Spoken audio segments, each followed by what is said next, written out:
Hello everyone, today I will show you how to insert column whole document in Google Docs. Open your Docs file. Simply click on your Docs document and press Ctrl A from your keyboard. Select whole document. Select. Also you can select whole document, click edit option. Here you will find the select all option.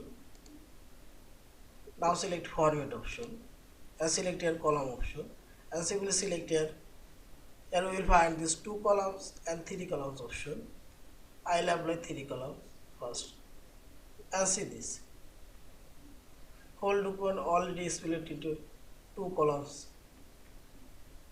Now I will apply three columns. Again select whole document, press Ctrl A for your keyboard. Now select format option. Again select column. I will apply three columns.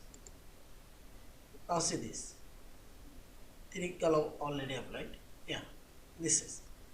Thank you for watching. Please subscribe, like, share and comments.